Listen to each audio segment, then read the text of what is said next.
ผู้รับเหมาให้ทำงานตามขั้นตอนและคู่มือความปลอดภัยอย่างเข้มงวดเพื่อป้องกันความสูญเสียที่อาจเกิดขึ้นรัฐมนตรีว่าการกระทรวงแรงงานย้ำว่ารัฐบาลให้ความสำคัญสูงสุดกับชีวิตแรงงานหากพบสถานประกอบกิจการละเลยหรือฝ่าฝืนกฎหมายกระทรวงแรงงานจะดำเนินการอย่างเด็ดขาดและเดินหน้าตรวจเข้มสถานประกอบกิจการกลุ่มเสี่ยงอย่างต่อเนื่องนิตยาคุณสิมรายงานสำนักงานตำรวจแห่งชาติชื่นชมจ่าสิบตำรวจจิรายุวงศ์บุภาช่วยเด็กหญิงให้รอดจากการถูกรถชนบนทางม้าลายพร้อมเตรียมมอบรางวัลส่งเสริมตำรวจทำดีพลตำรวจโทชัยพจน์สุวรรณรักษ์ผู้บัญชาการสำนักงานกำลังพลในฐานะรองโฆษกสำนักงานตำรวจแห่งชาติเปิดเผยว่าพลตำรวจเอกกิตติรัตน์ พันเพชรผู้บัญชาการตำรวจแห่งชาติมีหนังสือยกย่องชื่นชมจ่าสิบตำรวจจิรายุวงศ์บุภาผู้บังคับการหมู่งานป้องกันและปราบปรามสถานีตำรวจภูธรเมืองสมุทรสงครามช่วยนักเรียนหญิงให้ปลอดภัยจากการถูกรถที่พุ่งฝ่าสัญญาณมือชนบนทางม้าลายหน้าโรงเรียนแห่งหนึ่งในขณะปฏิบัติหน้าที่อำนวยการจราจรเมื่อช่วงเย็นวันที่ 3 พฤศจิกายน 2568 จนได้รับเสียงชื่นชมจากประชาชนและสื่อมวลชนพร้อมชื่นชมว่าเป็นตำรวจจราจรมืออาชีพมีไหวพริบปฏิภาณและมีจิตวิญญาณความเป็นตำรวจเข้าช่วยเหลือเด็กหญิงได้อย่างทันท่วงทีเป็นตำรวจที่สังคมต้องการนอกจากนี้รองโฆษกสำนักงานตำรวจแห่งชาติกล่าวว่าผู้บัญชาการตำรวจแห่งชาติได้สั่งการให้สำนักงานกำลังพลรวบรวมรายชื่อตำรวจทำดีช่วยเหลือดูแลประชาชนจนเป็นที่ประจักษ์ให้มารับมอบเกียรติบัตรยกย่องชมเชยจากสำนักงานตำรวจแห่งชาติเพื่อเป็นกำลังใจส่งเสริมให้ตำรวจทำดีมีจิตวิญญาณความเป็นตำรวจพิทักษ์สันติราษฎร์เพื่อความสงบสุขของสังคมต่อไปธนพร ปรุณฤทธิ์รายงานจังหวัดสงขลาอัญเชิญไฟพระฤกษ์ซีเกมอาเซียนพาราเกมโชว์ความพร้อมเจ้าภาพมหกรรมกีฬาภูมิภาคที่จะจัดขึ้นระหว่างวันที่ 9 ถึง 20 ธันวาคมนี้นายรัฐศาสตร์ชิดชูผู้ว่าราชการจังหวัดสงขลานำส่วนราชการและประชาชนชาวสงขลาร่วมต้อนรับขบวนไฟพระฤกษ์การแข่งขันกีฬาซีเกมครั้งที่ 33 และอาเซียนพาราเกมครั้งที่ 13 ซึ่งได้รับพระมหากรุณาธิคุณพระราชทานจากพระบาทสมเด็จพระเจ้าอยู่หัวเพื่อเป็นสัญลักษณ์การประชาสัมพันธ์มหกรรมกีฬาระดับภูมิภาคโดยก่อนเริ่มพิธีผู้เข้าร่วมได้ร่วมยืนสงบนิ่งแสดงความอาลัยและสำนึกในพระมหากรุณาธิคุณของสมเด็จพระนางเจ้าสิริกิติ์พระบรมราชินีนาถพระบรมราชชนนีพันปีหลวงจากนั้นผู้ว่าราชการจังหวัดสงขลาได้รับมอบตะเกียงไฟพระฤกษ์จากการกีฬาแห่งประเทศไทยและอัญเชิญขึ้นประดิษฐานบนแท่นวางไฟพระฤกษ์ก่อนต่อไฟนำไปจุดคบเพลิงจุดแรกเพื่อเริ่มกิจกรรมวิ่งคบเพลิงภายในเขตจังหวัดสงขลาสำหรับเส้นทางวิ่งคบเพลิงในช่วงเช้าเริ่มจากสนามกีฬาตินสุรานนท์สิ้นสุดที่เซ็นทรัลหัดใหญ่ส่วนช่วงบ่ายเริ่มจากเซ็นทรัลหัดใหญ่มุ่งหน้าสู่สนามกีฬาจิรนครเป็นอันเสร็จสิ้นกิจกรรมเพื่อแสดงศักยภาพและความพร้อมของจังหวัดสงขลาในฐานะเจ้าภาพร่วมการแข่งขันซีเกมระหว่างวันที่ 9 ถึง 20 ธันวาคมนี้และสนับสนุนการจัดอาเซียนพาราเกมในช่วงต้นปีหน้าอย่างสมบูรณ์แบบธัญวรรณ จิระโร สวท สงขลารายงานจบข่าวพิญโยรุ่งสมัยอ่านและฟังข่าวครั้งต่อไปเวลา 19 นาฬิกาติดตามข่าวที่นำเสนอไปแล้วได้ที่ www.thainews.prd.go.th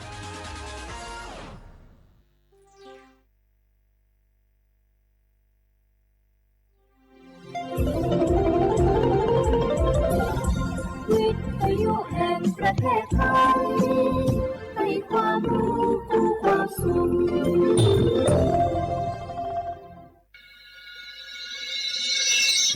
สถานีวิทยุกระจายเสียงแห่งประเทศไทยจังหวัดเชียงใหม่ AM 1476 กิโลเฮิรตซ์สถานีวิทยุภาคภาษาชาติพันธุ์แห่งเดียวในประเทศไทยที่มีความทันสมัยเชื่อถือได้สร้างอัตลักษณ์กลุ่มชาติพันธุ์สู่สากล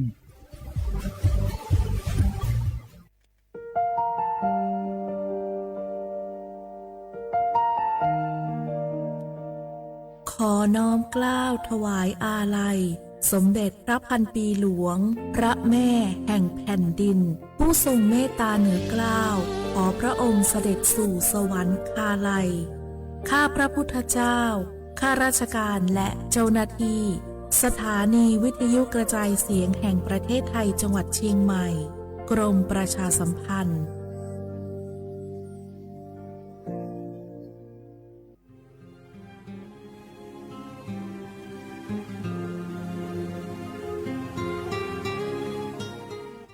This is a moment of profound grief for the Kingdom of Thailand. We, the collective voices of Radio Thailand Chiang Mai, join the Thai nation in mourning the passing of our beloved Queen Martha, Her Majesty Queen Sirikit. Her life was a testament to the unwavering service, grace, and deep love for the Thai people. Our humble condolences and thoughts are with His Majesty the King, the royal family, and all the Thai people during this deeply sorrowful time. We will remember her forever.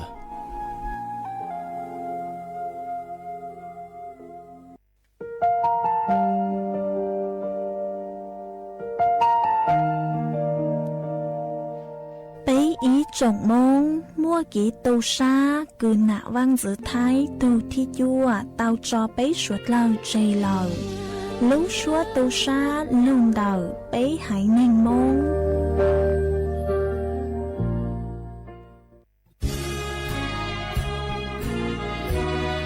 พระบารมีปกเกล้าเพื่อปวงชนชาวไทยจากพระราชกรณียกิจนานับประการที่พระบาทสมเด็จพระเจ้าอยู่หัวและพระบรมวงศานุวงศ์ทรงทุ่มเทพระวรกายทรงงานอย่างไม่เหน็ดเหนื่อยเพื่อประโยชน์สุขของประสบนิกรจากโครงการหลวงสู่การพัฒนาแหล่งน้ำส่งเสริมการศึกษาและด้านสาธารณสุขที่มุ่งเน้นการพึ่งพาตนเองและการพัฒนาอย่างยั่งยืนทุกย่างพระบาทคือการทรงงานทุกพระราชดำริคือพลังแห่งการพัฒนาเพราะประชาชนคือหัวใจของแผ่นดินร่วมเสริมสร้างความรักในสถาบันหลักของชาติโดยสำนักงานประชาสัมพันธ์ที่ 3 กรมประชาสัมพันธ์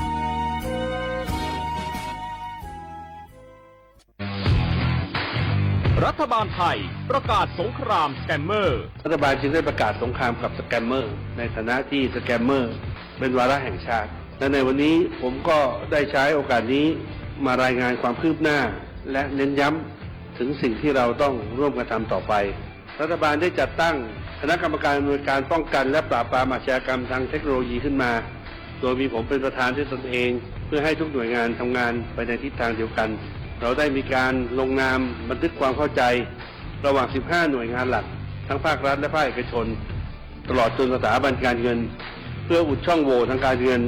และตัดเส้นทางเงินของกระบวนการอาชญากรรมเหล่านี้ให้สิ้นซากรวมพลังคนไทยต้านภัยสแกมเมอร์นายอนุทิน ชาญวีรกูลนายกรัฐมนตรี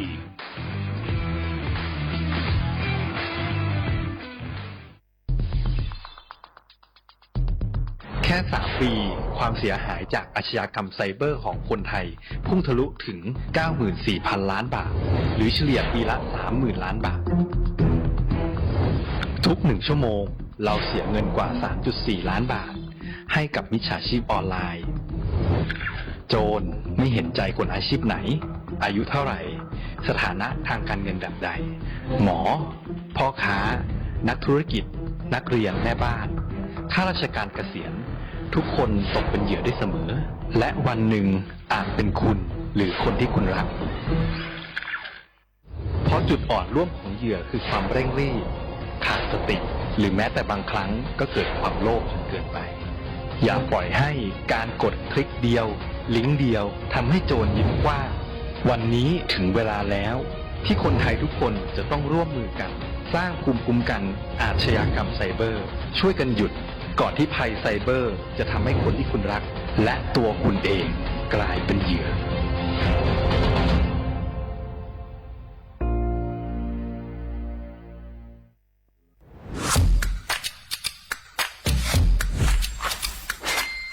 กลับมาแล้ววันนี้กับโครงการคนละครึ่ง plus รัฐออกครึ่งประชาชนออกครึ่งช่วยเศรษฐกิจไทยหมุนเวียนเติบโตถ้าเราช่วยกัน plus ต่อยอดให้เศรษฐกิจไทยเติบโตอย่างยั่งยืนด้วย5 plus plus ที่ 1 เพิ่มช่วงอายุผู้เข้าร่วมโครงการจาก 18 ปีเป็น 16 ปี plus ที่ 2 เพิ่มวงเงินใช้จ่ายจาก150 บาทเป็น200 บาทเพิ่มพลังซื้อของประชาชนเพื่อกระตุ้นการหมุนเวียนในระบบเศรษฐกิจฐานรากลดภาระค่าครองชีพ plus ที่ 3 เพิ่มสิทธิพิเศษด้วยการดูแลผู้ที่อยู่ในระบบภาษีให้ได้รับสิทธิพิเศษมากขึ้นเพื่อสร้างแรงจูงใจให้ทุกคนร่วมอยู่ในระบบอย่างโปร่งใส plus ที่ 4 เพิ่มโอกาสให้นิติบุคคลขนาดเล็กเข้าร่วมได้ให้ธุรกิจเติบโตเป็นกำลังสำคัญของเศรษฐกิจไทย plus ที่ 5 เพิ่มทักษะใหม่เพื่อพัฒนาให้ร้านค้านำความรู้ใหม่ๆมาช่วยเพิ่มยอดขายลดต้นทุนเรียนรู้เติบโตและปรับตัวไปกับเทคโนโลยีใหม่เพื่อสร้างเศรษฐกิจที่แข็งแกร่งจากคนละครึ่งสู่คนละครึ่ง plus ไม่ว่าจะสั่งข้าวคนละจานชาเขียวคนละแก้วขนมเค้กคนละชิ้นหรือหลายๆชิ้นก็ใช้ส่วนลดได้ทันทีสูงสุดวันละ200 บาทแถมใช้กับฟู้ดเดลิเวอรี่ก็ยังได้สำหรับประชาชนไทยอายุ16 ปีเป็นต้นไปสมัครรับสิทธิ์ผ่านแอปพลิเคชันเป๋าตังวันที่ 20-26 ตุลาคม 2568 สำหรับร้านค้าที่สนใจร่วมโครงการสมัครได้ผ่านแอปถุงเงินวันที่ 15 ตุลาคมถึง 19 ธันวาคม 2568 แล้วเตรียมพร้อมรับลูกค้าจากทั่วประเทศเพราะนี่คือโครงการที่คนไทยทุกคนช่วยกัน plus เพื่อให้เศรษฐกิจไทยโตไปพร้อมกันโครงการคนละครึ่ง plus ดำเนินการภายใต้เป้าหมายที่ชัดเจนของรัฐบาลในความต้องการกระตุ้นเศรษฐกิจลดภาระค่าครองชีพให้ประชาชนและยกระดับศักยภาพผู้ประกอบการไทยให้พร้อมในยุคดิจิทัลโดยยังคงยึดหลักความโปร่งใสตรวจสอบได้และป้องกันการใช้สิทธิที่ผิดวัตถุประสงค์คนละครึ่ง plus เพิ่มพลังเศรษฐกิจไทยพร้อมโตไปด้วยกัน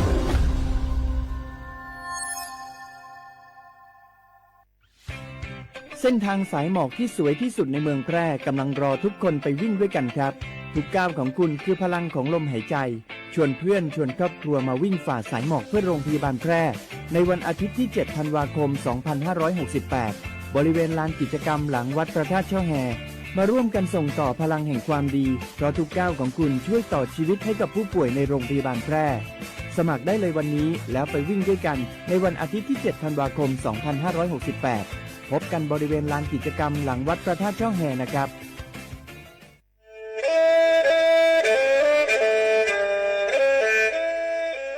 จอหนูจื้อคณะรัฐมนตรีเตามั่วมติเถ่านุติเน่งเก่าจั่วลูกเก่าคลีนดูชงอ้อเช้งจื้อปัวเจ้าเจ้าชางกวดเล่งมั่งเกล่าเต้งเหม่งสถานะหาสัญชาติจัวจอตัวเน่งกือย่อจัวหูเตเฉอไทยเจ้าเลจู้ใจมาตราเก่าชางแห่งพระราชบัญญัติคนเข้าเมืองชงอ้อเช้งจื้อปัวเน่งเก่าอ้อ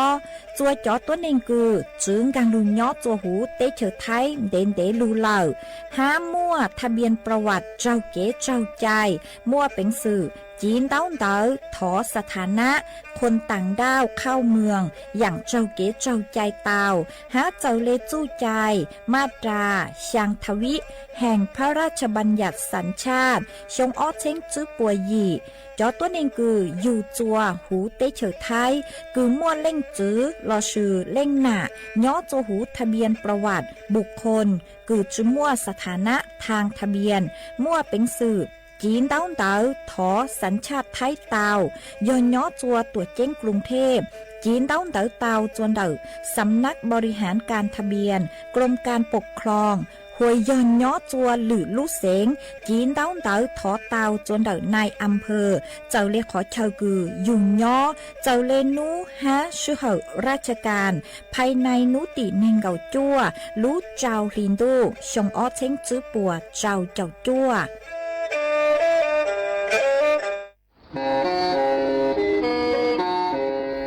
เล่งตือสังเกงโฆษณาจวนเต่าสุต้องจัวสังชัวหูเต้เฉอไทยเต่าลู่เสียงเจ้งใหม่คือยอขอเชอมัวเก๋เป้าจูเก๋ฉีฟางนอนรอเต่าชงเหงสัญญาณมงเต่าเกล้ท่องเปล่าหูลู่เสียงเจ้งใหม่ยอเล่งตือสังเกงนัวหล่อนงตัวเต่าจวนเต่าสุต้องจัวสังชัวหูเต้เฉอไทยเต่าลู่เสียงเจ้งใหม่จวนเต่าตุมเบอร์สุต้องศูนย์จื้อเป้อ้อช่างเจ้าศูนย์เจ้าหยี่หล่อชื่อศูนย์จั่วอ้อเปล่าเจ้าหยี่จื้อช่างจั่ว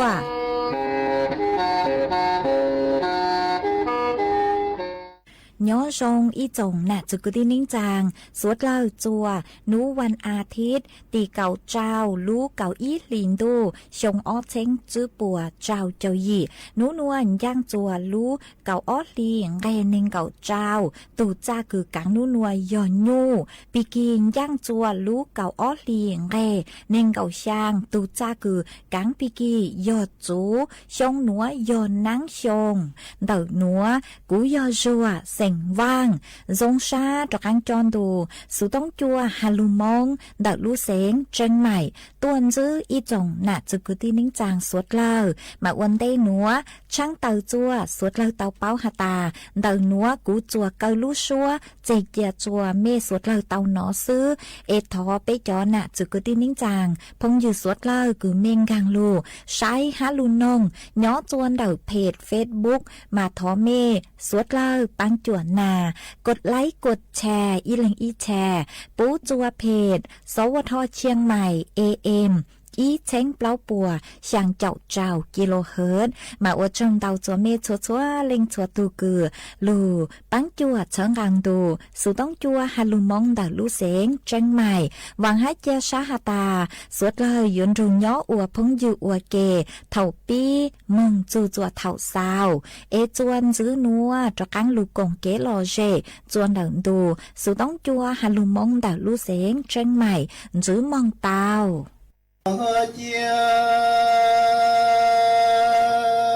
cha lằng nia lằng chi ni yo chỉ lo wa nằng li tia trong làng địa mu tây nói chung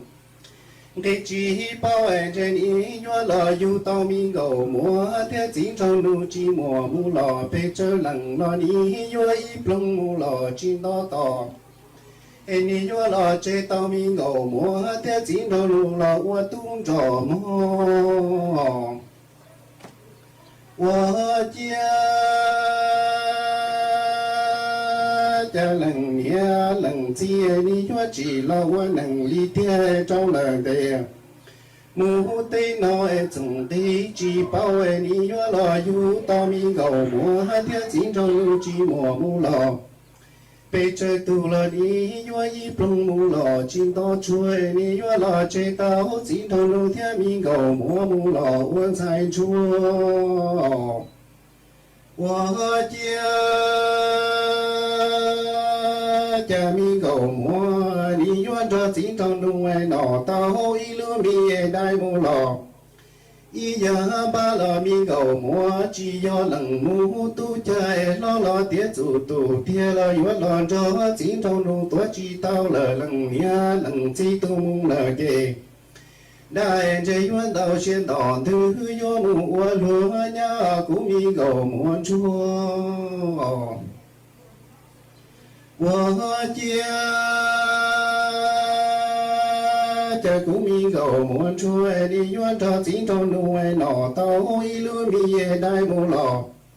ý giờ tê lo cũng mi cầu mua chỉ do lần mu tu chạy lo lo tiết chủ tu tiết lo yuan lo cho chỉ cho nu tua chỉ tao lời lần nia lần chỉ tu mu lời kề chế chế yuan tao xuyên đỏ thứ yo mu ua lúa sẽ cũng mi cầu mua我家cha trong nuôi cũng mi cầu múa qua nhà rồi mong lò khi ta thôi chỉ thao đâu chi mùa cứ lời mùa tia chi mùa cầu lo mùa múa chỉ thao đâu yo sa rồi mong lò để chi xe để yo đầu nuôi cho đã để yo mu bỏ tao tu mi để tao lì tia để mu lò rung trâu ta chỉ thao đâu lúa dầu mong lò chi khu hai là đi yo sa đi lời dù như tia cha mi tây tuổi trong mu tu nói nè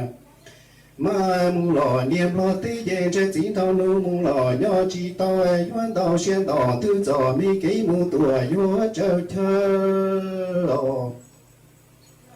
我家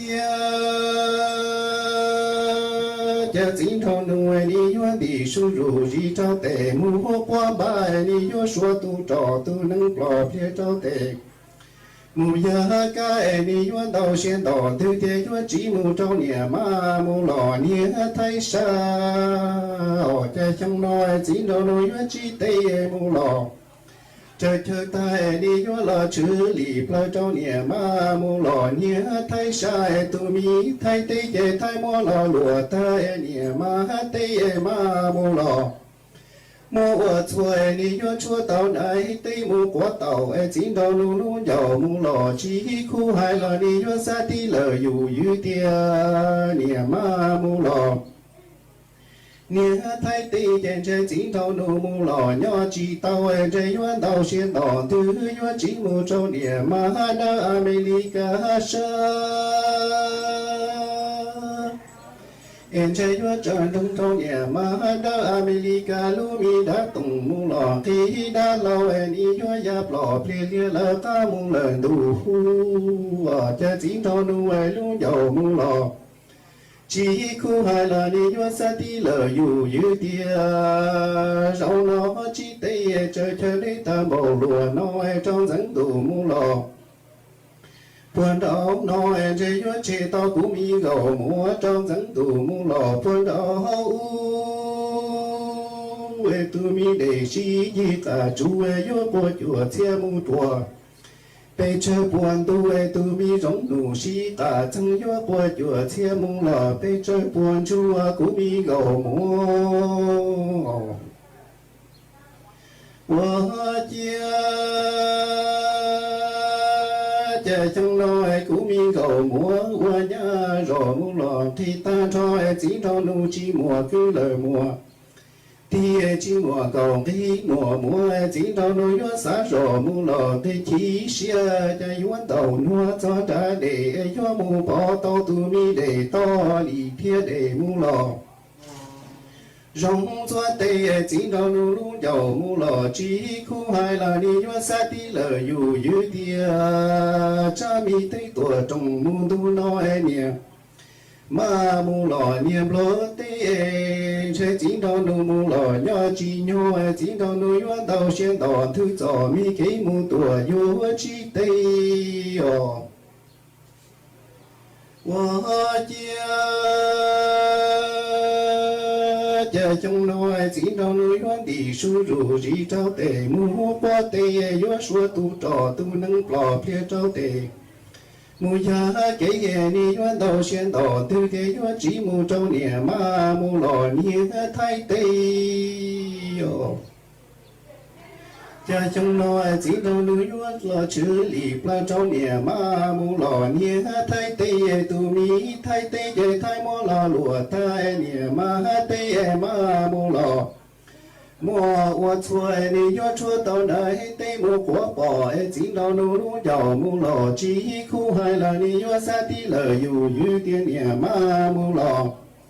nghĩa thay tây trên trên chỉ đâu nu mu lò nhỏ chỉ nhỏ trên yo đầu xiên đỏ tư yo chỉ mu trong nè ma đã America tây em chơi yo trời thông trâu nè mà đã America lu mi đã tung mu lò thì đã lâu đi yo giáp lò phía lia là ta mu là đủ thăng ngò cha chỉ trong lu dầu mu lò chỉ khu hai là ni yo sa tí lờ dù yu tia rau nó chỉ tây chơi chơi đi ta bầu lùa nói cho dẫn tù mu lò phương đó nói yo chơi của mi gầu múa cho dẫn tụng lò phương đó tu mi để chi gì cả chú yo của chùa chia mu lò bây giờ buồn chân tu mi rung nụ chi cả chân yo của chùa chia mu lò bây giờ buồn chân của mi gầu múa我家trong nó chỉ cho nó yo chỉ tây mu lò chơi chơi tai đi yo lò tao trâu trùng thu mu lò cha tây nói đi yo lò tao rung nọ mu lò tao rung nai đi yo lò nhỏ lu mi chế chủ e pu lơ lu mu chả bôi đi yo lò nọ tao tu mi tại cái cho lời cái bố lo tu mi để tư chỉ nó lời để trong trái nhà nụ đa cả chỉ trong nụ mô lò tư chỉ trái là ni yuan trái chủ chữ tia rau nó chỉ tây chơi đi ta bầu lùa nói trong dẫn tủ mô lò buồn đau nói yuan chơi của mi cầu muốn chúa trong dẫn tủ mung lò phun đầu hậu em chơi yuan nu chỉ tao cú mi gầu mua mung lò ý chu mung lò hoa chia chơi chẳng nói chỉ trong nuôi yuan chỉ tây mung lò chơi tay ni yuan lò cho trong dẫn tủ mung lò phun đầu nói ni yuan lò tao trong nọ mung lò tao trong nai ni yuan lò nhau lu mi chế chủ e bự lại lu mu giảm hoa ni yuan lò nọ tao tu mi đại thiên cho lần đại chỉ lo tu mi để tư chỉ nó lời để trôi trái nhà nụ đa cả chỉ tao lu mung lò tư chỉ trái lò ni yuan trái chủ chữ tia rau nó chỉ tây chơi lấy ta bò lùa nói trong dẫn tủ mung lò phun đầu nói yuan chế cú mi gầu mua trong dẫn tủ mung lò phun đầu em chơi yuan nu chỉ ta cú mi gầu mung lò in chú so cú mi gầu muôn chúa thái ban đầu ở trong lý bể non thái chơi tua dũa bằng đau mong lú lán màu phùa chơi tua chẳng hát tua dũa trồng trò bằng đau mong chuồn đảo lúช้างปัวสนามบ้าน3บ้าน1ตำบลรวมไทยอำเภอพบพระลูเสียงต่างจวนนุตีเน่งเกาหยี่ลูเก่าอีลินดูเมืองจูนุตีอีลูเก่าอ้อลินดูชงอ้อเช้งจื้อปัวเจ้าเจ้าหยี่ย้อจวนนุตีเน่งเกาหยี่ลูเก่าอีลินดูชงอ้อเช้งจื้อปัวเจ้าเจ้าหยี่ยัวมั่วไก่ท่อตัวหูชัวปังเสงหาจอตู้ลัวแมนแฟชั่นต่างยัวตัวหนังจงชอมงซื้อตือเสงเจ๋จัวสวดเลยใช้นุตีเน่งเก่าจั่วลูกเก่าอีลินดูชงออฟเช้งจื้อปัวเจ้าเจ้าหยี่ยัวมั่วไม้สีเฮาตัวหูชัวปังเสงหาจอตู้ลัวแมนแฟชั่นต่างยัวซื้อตือหนังจงชอมงอัวหลือเก่าจัวสวดเลยใช้นุตีไปเจ้าลูกเก่าอีลินดูชงออฟเช้งจื้อปัวเจ้าเจ้าหยี่ยัวมั่วกงเชงชงตัวหูชัวปังเสงหามั่วเก๋ซื้อตือหนูน้อยแฟชั่นจัวสวดเราใช้หนูตีอีลูกเก่าอ้อลินดูชงอ้อเช้งจื้อปัวเจ้าเจ้าหยี่ยัวมั่วเก๋ซื้อตือหูชัวปังเสงหายัวมั่วเก๋ซื้อตือจอจึงเก่าซื้อลูกือมั่วน้องยงจื้อเจ้าชงยีมงจัวสวดเราใช้สวดเรายืนร้องตัวกองหน้า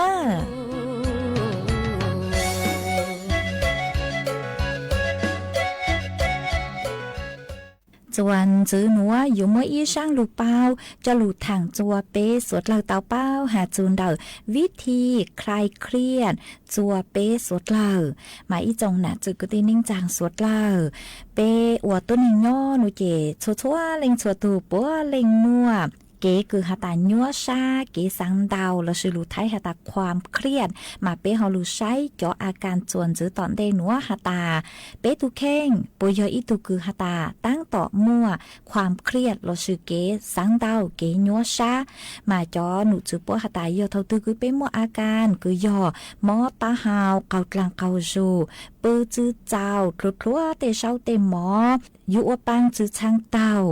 มั่วเตเถาคือยุงบำเบ้าเต่าหาสังลังจื้อรอสังจื้อชื่อมั่วเก๋คือครัวเบาเต่าเต่ายี่ยงหยี่เตจาอยู่กุมัวเป็นสื่อเจริญรูจอตัวหนึ่งคือย่อจหูอยู่เจเนงซื้อจังซื้อเชเต่าห้ามั่วเตรู้ชื่อเหอก็เจริญชาวชาวเหล่าจื้อสังรูเล่งตือทางเปะหาลูเหล่าหาเล่งตือหาลังจื้อแล้วก็จื้อสังเตเหล่าไม่ยอหาตาก็ตุเข่งมั่วเจาะอาการคือกูเตาหาตังนัวเจใช้เตาหาตาก็ยออีตุคือปี้มั่วเก๋ญัวชาเก๋ชูชาหล่อชื่อลูไทยหาตาความเครียดเหรอมาเป้ยอจูเตาลู ตีไทยเปตุเข่งมาจู่เขาเกกูเปยลูตีไทยเปตุเข่งชอเจียเปตุเข่งมัวเกญัวซาสังเดาเข้าใจเลยมาอยู่เตาอวดเจอลีนัวอย่างเท่าเดลอย่อเปเลยเกสังเปอยู่สังเลยจังชะเลจัวเปมัวเกสังเดาญัวซามาชัวเล่งชัวตูกูอวดตัวนี้เนาะจะหูลุ่มลาเตนัวจะหาตูมัวตูปลัวปัวเล่งจื้อเต็งเหม่งชัวเล่งชัวตูปัวเล่งมัวเต็งเหม่งเนาะจวนเดกฮาตาก็ขอเต็งเหม่งเดอยัวลู่ยัวหมีเตอชื่อมาชัวเล่งชัวตูปัวเล่งจื้อเต็งเหม่งอีอย่างเก่ามาวิเลนัวหนูเจเปอยู่จู่เตาลูสังจัวพังคือเชซงเดเปตุเข่งฮาตายูตุเข่งมัวนุ่งเกฮะยูตุเข่งมัวเป็นสื่อฮาตาเจ้าอวดลังก็จื้ออวยอย่างตื้อเต้าคือลัวอวดจื้อเต้ามาอยู่จู่สางมึงจัวพังเชซงเนาะจนเด็กก็ตุเข่งเท่าคือก็สางมึงจัวขอซงซื้อเจกุยัวกูเตอย่างคือเชซงกันลูจัวก็รู้เน่งยูอวดจัวก็เลยเกสางมึงจัวขอซงเจก็ยัวจุมัวเกญัวซาสังดาวอย่างจวนจื้อหนูเจยอเป้ยจูลูเล่งใจขอเจ้งกว่าเตาหนอเท่าตื้อคือเป็นชื่อเต็งเหม่งสื่อเช่งเหล่าหนอมาเป้ยจูเล่งใจกว่าเตาฮะตาตั้งชื่อนัวกูตั้งต่อชื่ออย่างเต็งเหม่งนัวเอกุยวนชาจูเฮาเกเลยจ้างหลุดเตาขอเต็งเหม่งเตาอย่างจวนจื้อนุเจยอเป้ยจูเตาชาจูเฮาเกคือหล่อชื่ออวดเตอย่างลักก็จื้อคืออวดจัวเป้ชี้ฟังจื้อชอมัวเกญัวซาสังดาวมากูซื้อเลยคือยัวเตาออกกำลังกายเราชื่อยัวเตาเต่ามึงอวดเก๋ซงก้าวมึงช้อปปิ้งมึงจื้อเตพงยือทางเปอวดเก๋มึงนอหมออวดเก๋จอมีตู้มียัวมึงจีอวดชื่อเราชื่อเล่นตุกุยจุนอย่างมึงจีอวดชื่อย้อหูเจยัวจอชงดงจอปังชงปังดงหลอดเตาอีหยังเก่าฮะยัวเสือปังเต้าโลเราชื่อตูว่างตูเจอวดเตอย่างคืออวดจัวก้อนนอกังดอกขอคือก้อนยัวซาสังดาวเต๋ออย่างต่อกังเกอหนูเจยอเท่าตื้อคือก็มัวเกญัวซา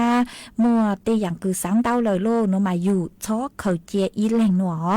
ยัวจู่เตาชาเตตูคือก็จอซาเตาเอทางคานแต่ก็ขอเต็งเหม่งเต๋อมาอีแหลงยัวทรงจือจัวอ้อแหลงไปแหลงเปล่าแหลงอ๋อมาเท่าตื้อคืออยู่จื้อเต็งเหม่งอายุอีเล่งซื้ออยู่จื้อทางคาโจเล่งตือเจคอนเตอร์รงอย่างเลยคือยวนชาจูเขาเกเตอร์ชื่อเตาเตอร์สมาเตจาเป๊ะทางคาโจจอตัวนึงคือก็จอชาเตาโนเจปัวยัวปุก็ขอเต็งเหม่งเตอปัวมัวจูเขาเกคือยวนแนะนำอวดจัวก็เกิดเตาก็เลยขอเต็งเหม่งเตอหัวยาตาก็ชื่อมัวอีตูพงยืออีตู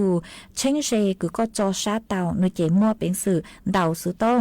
นุ่มจอหนูจื้อคือย่อจัวกรมสุขภาพจิตเตาจัวสายด่วนอีเป๊ออเป๊เตาเดาเตาชัวรู้เชื่อเหจอคือชั่วกรมสุขภาพจิตปกุยวนแนะนำข่าวจัวก็มากุมัวจอลูทางอวดเก๋เป้าเลนัวจัวเป๊สุดเลิกเตาเป้าเลนัว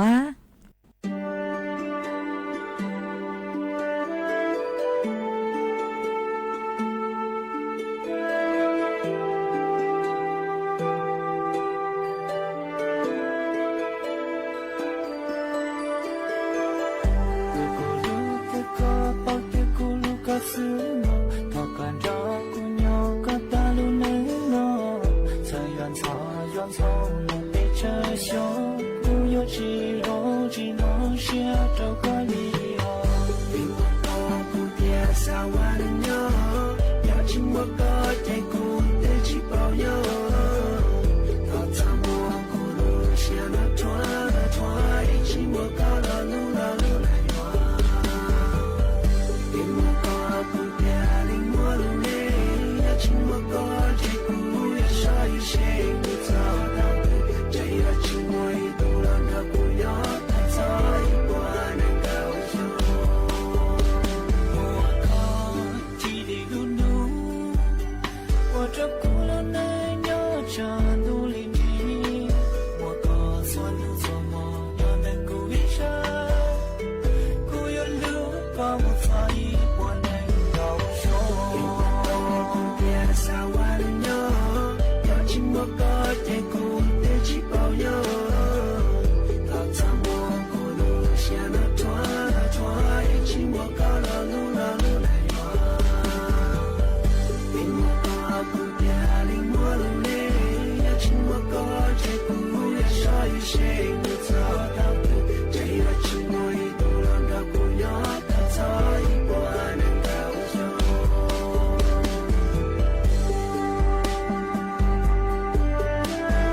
Giờ tôi dũa băng đau mông Lúc rán màu phùa chơi tôi chẳng hát tôi dũa trông trò băng đau mông ส่วนเดาสนามอบต.บ่อแก้วอำเภอเสมิงเดาลูกเสงเชียงใหม่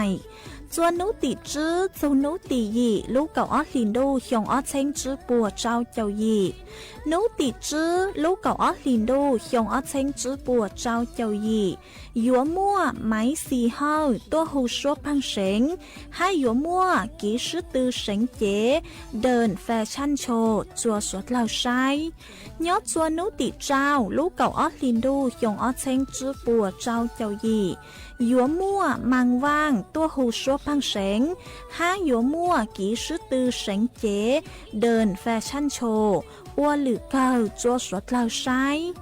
นุติชางลูกเก่าออลินดูหยงออเชงจื้อปัวเจ้าเจ้ายียัวมั่วไก่ทอดตัวหูชัวพังเสงห้ายัวมั่วกีชื่อตือหนูน้อยแฟชั่นจัวสวดเหล่าใช้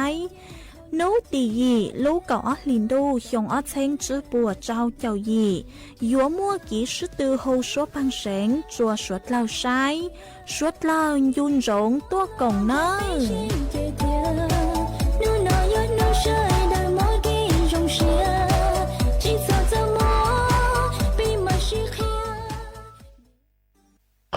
你呀。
哇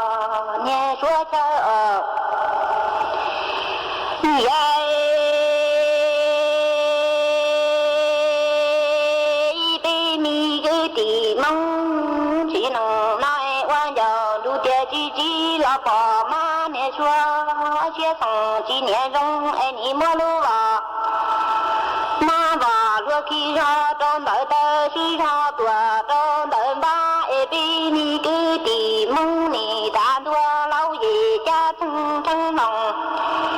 你好过老公州宝马一亩多年说他小鸡冷都家兄那耶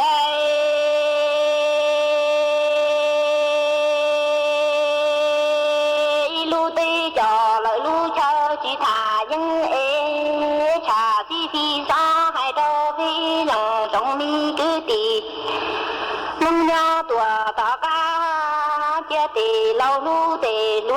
的这路的捉我觉得不包嘛年一弄这路路不长对老婆的有几度只能来呀路路几长对老几的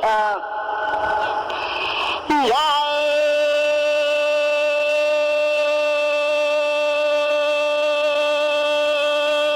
想忙都对你几冷都几马个马比拉街都老了路都乱都这了路都多我路学的不包嘛有梦想爸妈你说了我把公这爸妈你说不要都得些路列到被你个地梦梦多了我公几马能马家几马的那马车我学的不包梦想爸妈了我把nhà这爸那不要都得些路列到个地梦梦我还马车的能都家乡那耶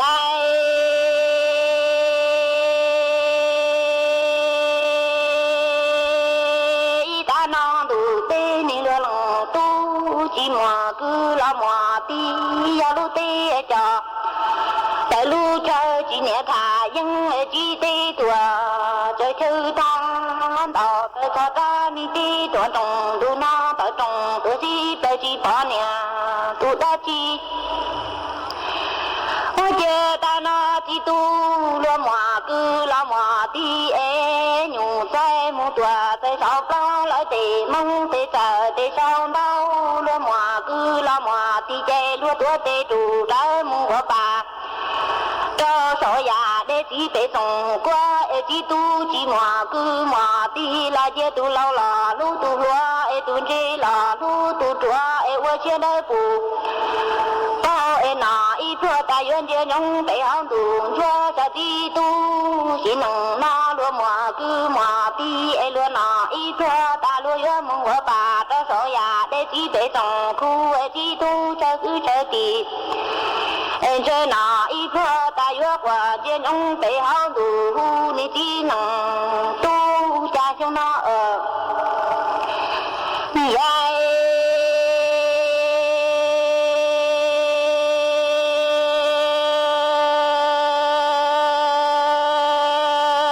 一起都罗马个老马的等年跌裂了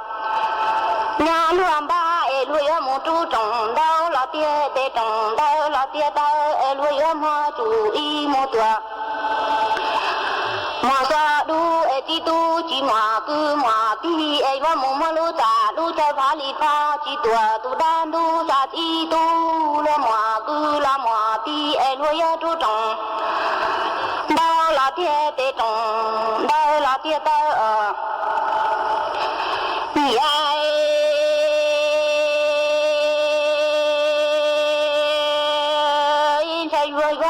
chú y mu tua la mu sa lòng tu chỉ mà cứ mà ti chạy vào mu lu ta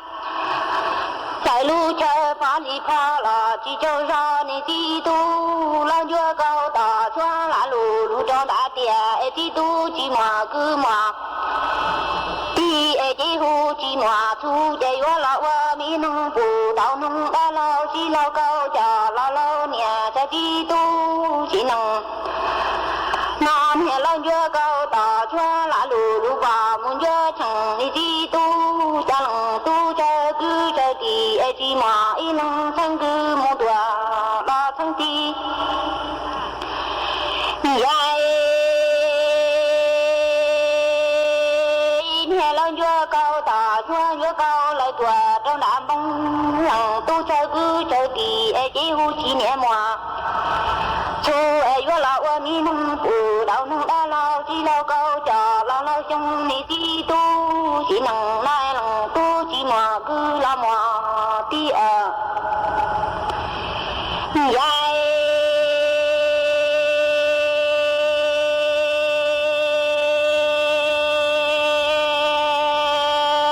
ti tu đưa chùa cha rồi tia ta ti chán đủ no ni trong khứ nụ em đâu lo cho chỉ mà cứ mà ti ai vô lo nọ tao đi mà để chia liền đưa lâu thế nhủ cho ti tu đưa cha đi rồi tia ta ti chán đủ no trong khứ nhà em đâu lo cho trong nhà tên nó chỉ mà cứ mà ti ai vô lo nọ ta đi mà để chia liền đưa lâu thế liền cho ti lòng tu cha chúng nó dài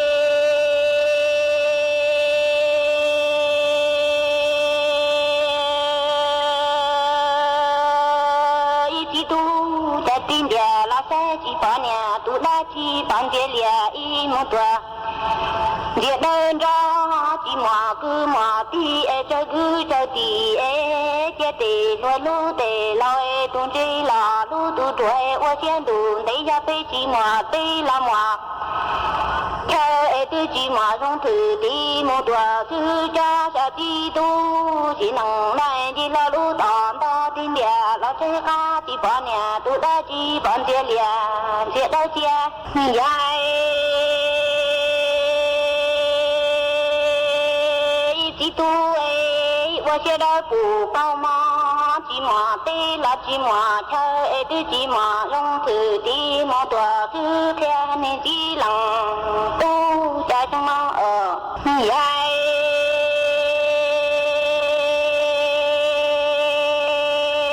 hiền lòng vì lòng đưa tăng chỉ làm đỏ qua lu xe đôi phủ bao chỉ mà tê là mà chơi sao một quan gì sai con thun thọ ta tề xin nhé trả lúa mùa tê mùa chơi lúa mùa tê mi cứ tì mong vua rằng thằng chân lò pha chua sa ti tu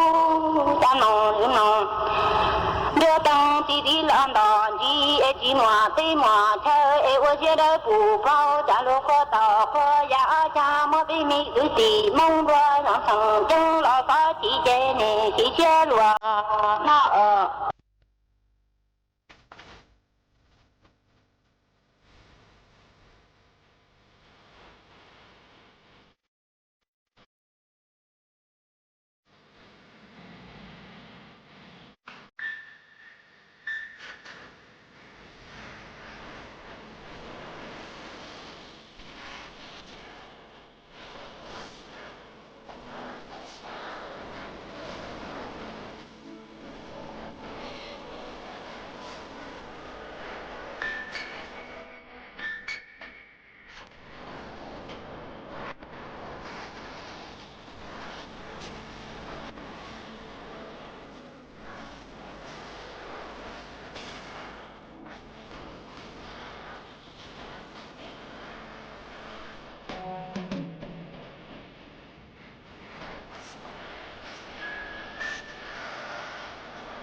ý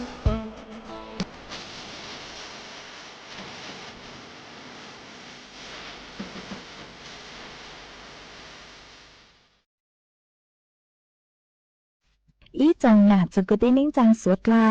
รู้ชื่อเขากูตื้ออยู่ปังเราว่าจังดาวจะมีชัวชัวเล็งชัวตูกือมีลูปังจัวจังกังดูสุต้องจัวฮัลลุมองดัดลูเสียงจังไม่ลุนรูย้ออัวพงยูอัวเกเถาปีลูจูจัวเถาซาวเจกูจวนจื้อเมนเบาเลนัวซื้อเอเป้หมังจักกังลูซึ่งจื้อกลัวจวนเดินดูสุต้องจัวฮัลลุมองดัดลูเสียงจังไม่เถาซึ่งจูlú sư hờ chữ tiếng dù trao tiếng thầu dáng trong đu lú sư hờ cậu sang tiếng dù cậu dị tiếng của trong đào nhớ rong suốt lờ chờ sông nó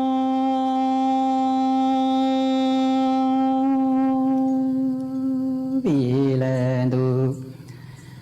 hai vợ mi sai mà đồ xưa ni cha ni chia mi cùng ta cùng mong lệ là tuan đệm lòng cùng cá mong lệ là tuan đua su ni cha ni hoa là cầu hoa thâu nhỏ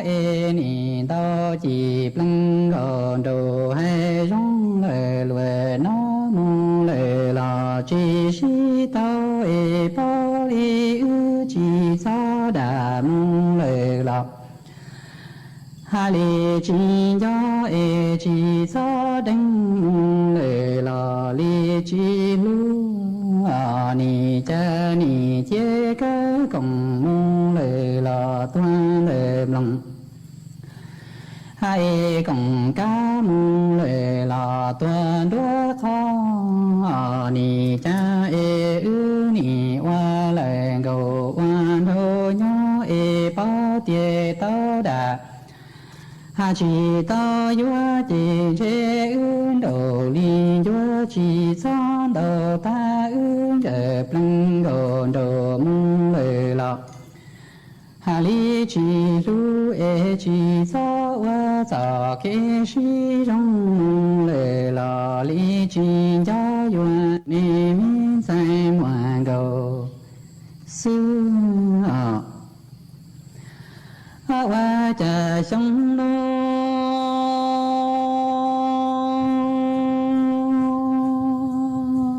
tu ni mi sai ngoan cầu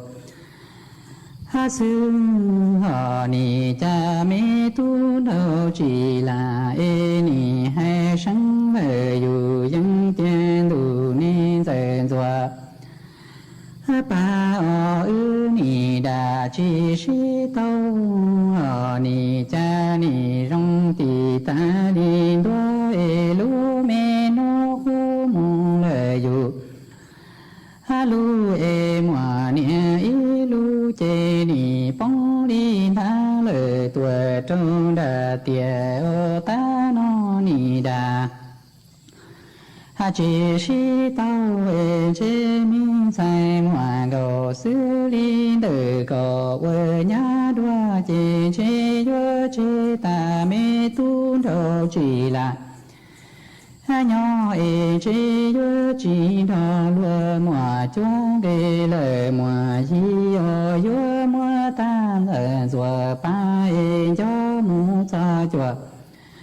hà chỉ cho trời nhẹ nên đủ duyên dần chùa ba ni hoa lần cầu hoa thâu nhỏ ni cha cái pleng gòn đầu hà chế ni rong lệ ti ta linh đua lu me nu cu mong lệ dù lu mùa nia lu chế phong linh ta lệ tua hà trâu đà bông